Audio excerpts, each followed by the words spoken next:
Hey guys, tonight we're driving the 2024 Mazda MX-5 Miata RF. This is a club and it has the BBS Brembo Recaro package. Price on this is just shy of $42,000. Today we are comparing this ND3, this 2024 Miata, to an identical 2017 ND1 Miata, which also happens to be my mom's Miata. 6-speed manual, both have the BBS wheels, both have the Brembo brakes, both are painted in the same color, this beautiful soul red crystal metallic, which you can see reflected here in the interior. Some of the differences with the 2024 Miata include a revised steering rack, so they've given this a little bit better feel, it's a bit more direct. We have a new traction control mode and a revised limited-slip differential, which is a little bit more open on acceleration out of corners and locks up slightly more on turn-in and on decel for a slightly less snap oversteer. So we're going to test some of the handling dynamics in this video, compare between the ND3 and the ND1. We're driving this ND3 first. We'll walk you around this car a little bit before we go for a drive, and then we'll get down to the comparison.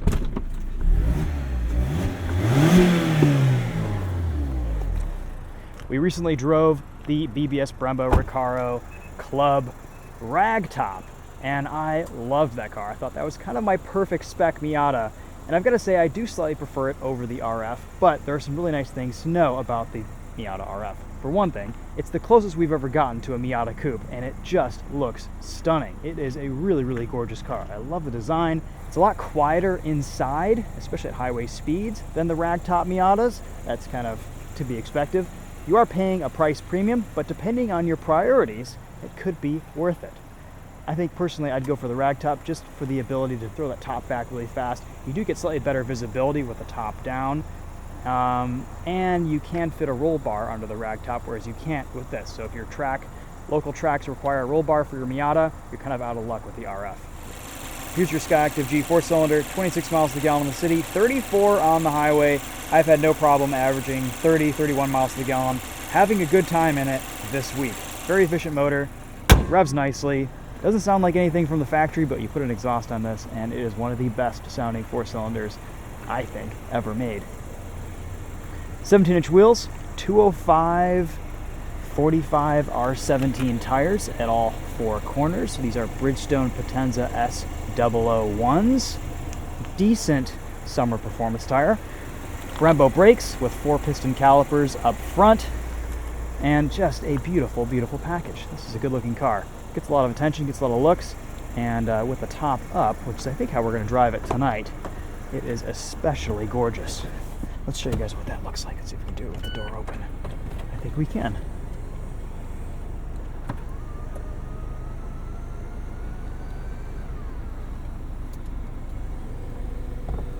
Seamless operation. One other visual difference you'll notice on the ND3 is that this is painted black. Maybe it's wrapped, it's kind of hard to tell. It kind of looks like paint, whereas the ND1 was body colored, which is very nice. You can see we've got revised taillights, headlights. Tiny little trunk, but enough for a trip to the grocery store or one weekend bag if you pack very efficiently.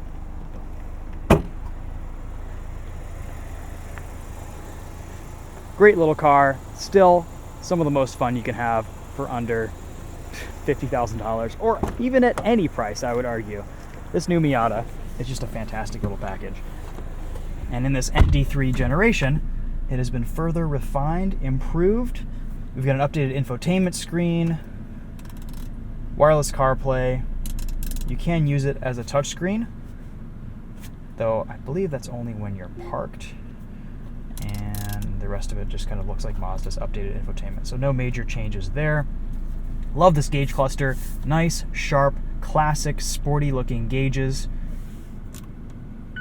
We also get a new track mode, traction control system, which is kind of just between on and off. It lets you have a little bit of slip, a little bit of fun, but reins you in. This track mode also cleverly integrates with the new differential in that it does prevent too much wheel slip at lower speeds if you tend to kind of lift a wheel or unweight one side in an autocross situation or something.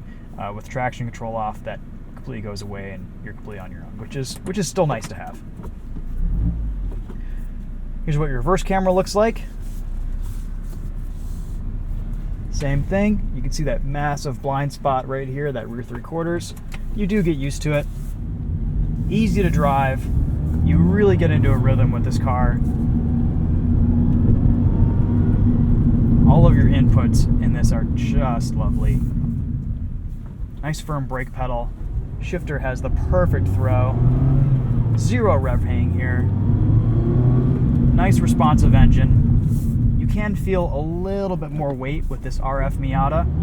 It's not as peppy or excitable off the line, but it's really not that much of a difference. You don't notice it a whole lot.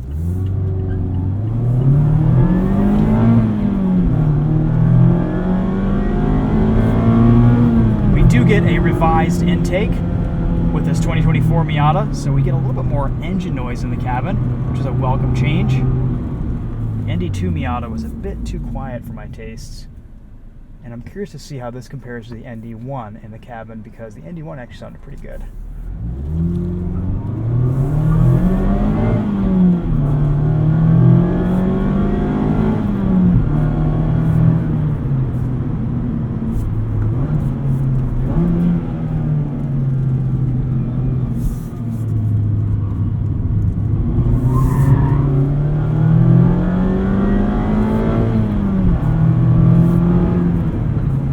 Back there, really nice and neutral out of a corner. Just that perfect amount of slip to get you rotated in the right direction. No liftoff oversteer on turn-in. Just nice neutral corner entry. If anything, there's a little bit more understeer in this ND3 Miata. Very minimal wind noise here at speed. Ride is definitely on the firmer side. It's not punishing, but you know that you're in a sports car. You know that you're in something a little bit more special. Suspension honestly feels about the same as the Ragtop Club. No major difference in stiffness.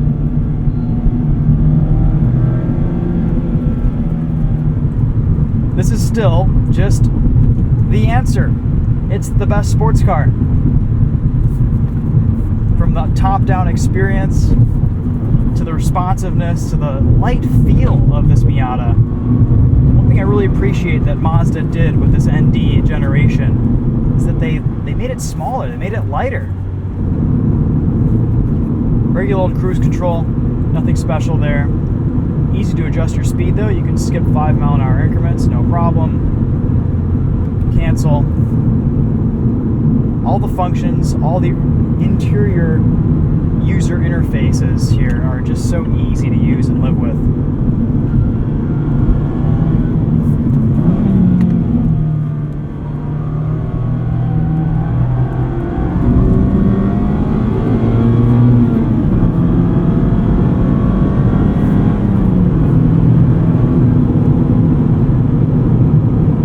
The steering isn't chattering away at me, but it's definitely better than it was. Before it felt pretty numb, and now at least I get some communication as to what those front tires are doing. Lifting mid-corner there. And still getting a little bit of oversteer on corner exit. This is just beautifully balanced. Here comes Chris in the Hummer EV.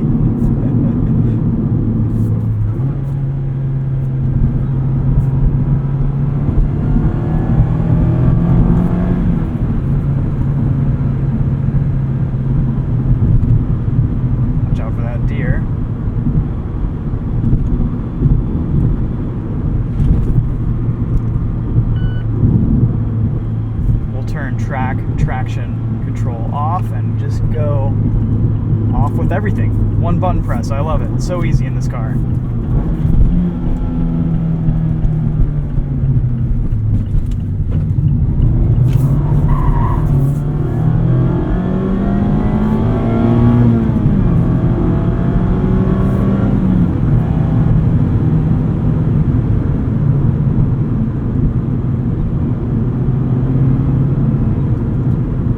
There isn't a ton of bite from these Brembo brakes. They need a second to warm up. That's probably one of the first upgrades I do, is just get a more aggressive set of pads that would last on track as well.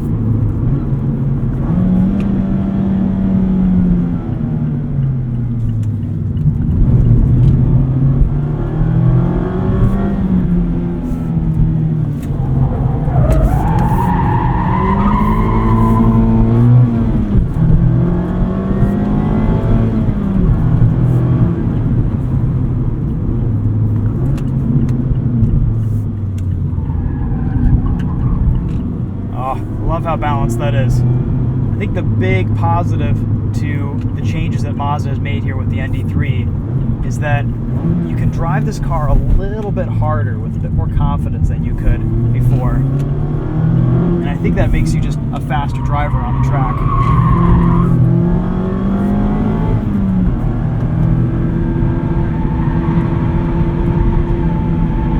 I have more communication through the steering. I think the chassis is more predictable at the limit too.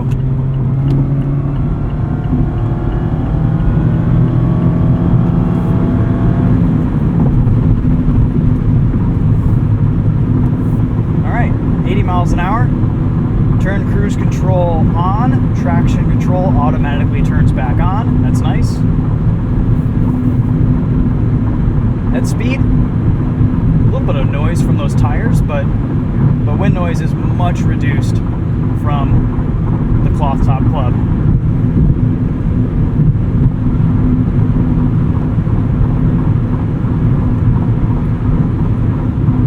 This would be a much more comfortable long distance cruiser over the cloth top.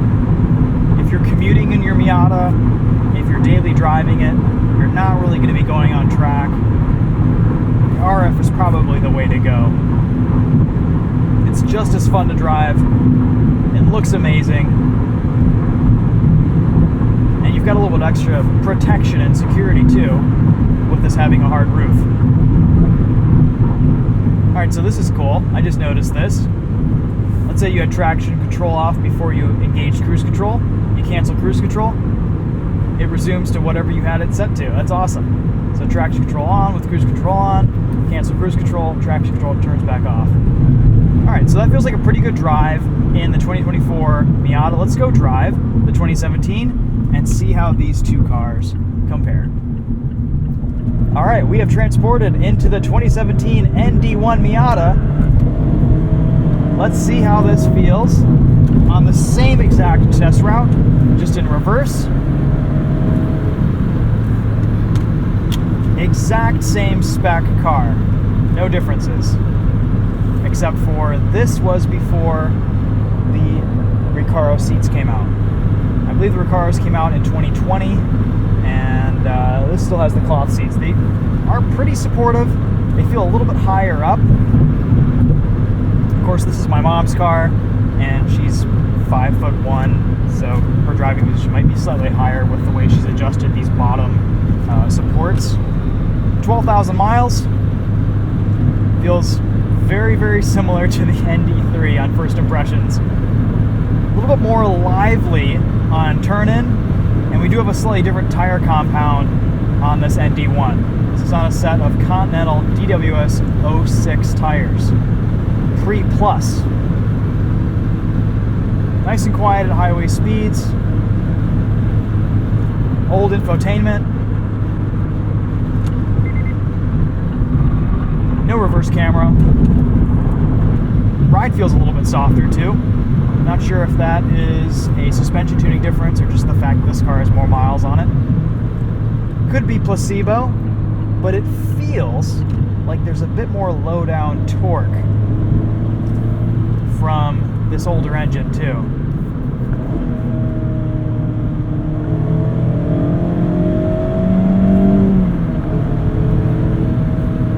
Feels like there's more pull down low and less up top.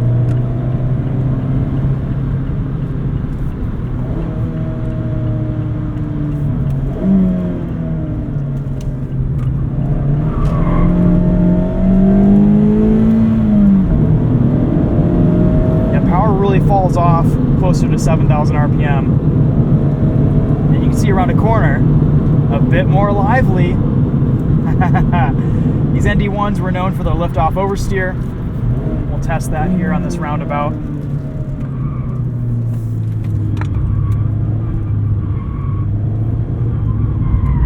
Oh yeah, you can see that rotating nicely there.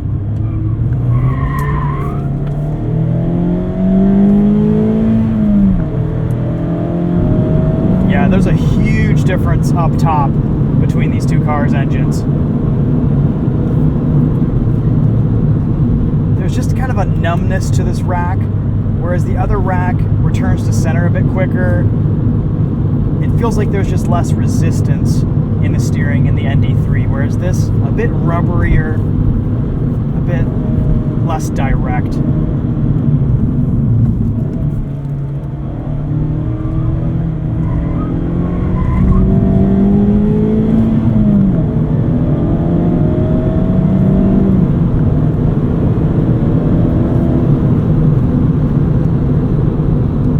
So I've got to say, I'm going to be honest here, I actually prefer the handling of the ND1. I think it's more entertaining, I think it's more exciting. It's not as predictable.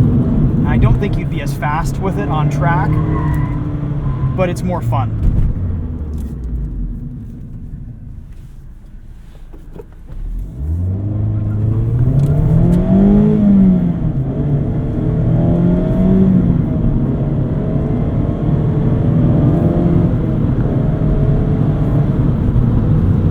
Try that corner one more time. We'll do it in third gear this time.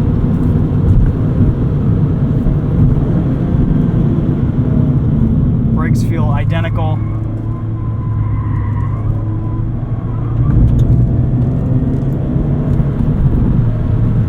Oh, this is a great car. I mean, you can't go wrong either way. You could save quite a bit of money with one of these. And it is 90% of the driving experience.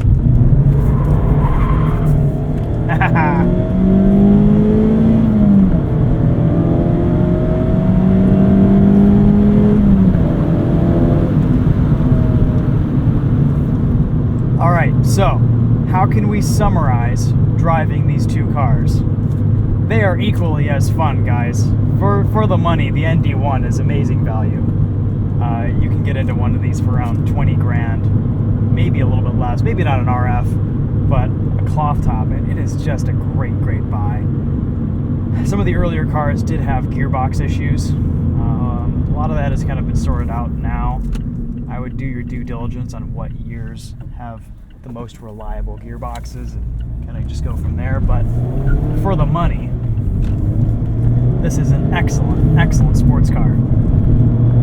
The new ND3 is the best version of the ND yet.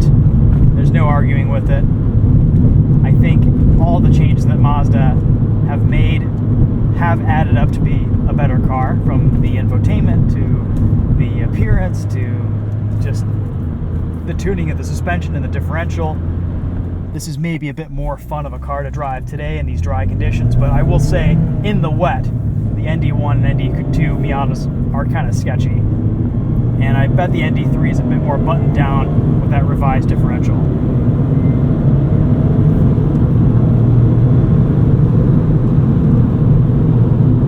The driving experiences are shockingly similar.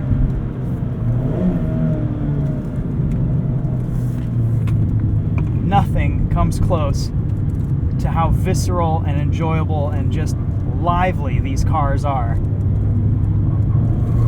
They're so much fun.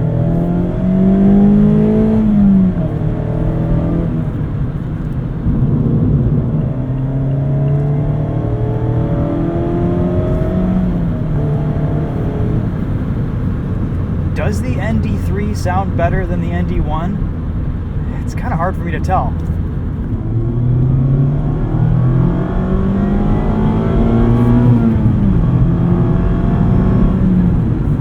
Alright, we're back in the ND3 Miata. Let's make some conclusions after driving both cars. ND1, a little bit torquier. ND3, of course, has a much more linear power band. It revs to the moon, and you really get more horsepower out of this car. Steering feel, is about right in this ND3. This is how Mazda should have done it to begin with. Feels like there's less resistance from the rack.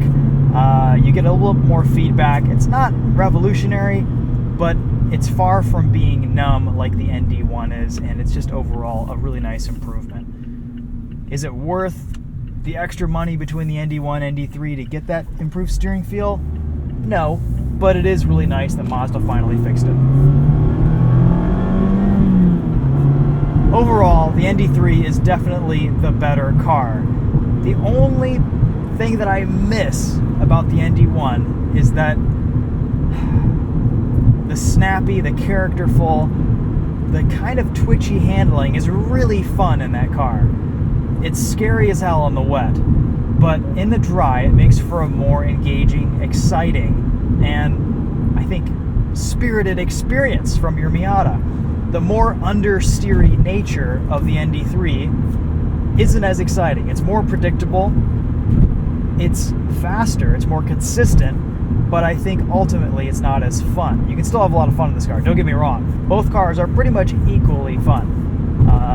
The ND3 is just a little bit more refined here and there, and of course it's got updated infotainment, CarPlay, reverse camera, costs a little bit more money, but you really can't go wrong with either car. It's up to your budget, it's up to how much you want to spend on a fun sports car, whether you want to go out and buy a brand new Miata or you want to get something that someone else has had for a few years. The early Miatas did have some gearbox issues, but with all the money that you're saving on the used market, if something goes wrong, you'd always just go out, get the updated gearbox installed, and you're good to go.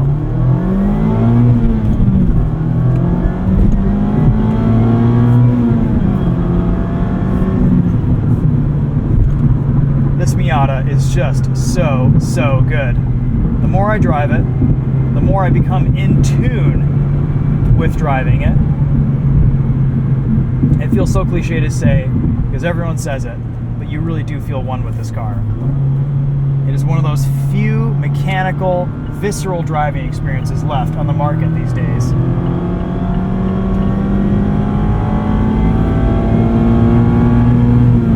And it's just about as close to being perfect as it gets.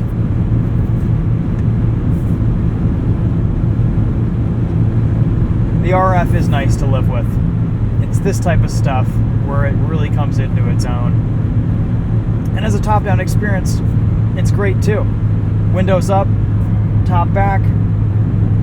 Just the top of your hair is getting just patted by wind, depending on how tall you are. Of course, the shorter you are, the less wind buffeting. The taller you are, the more you'll get. But it's a nice top-down experience too.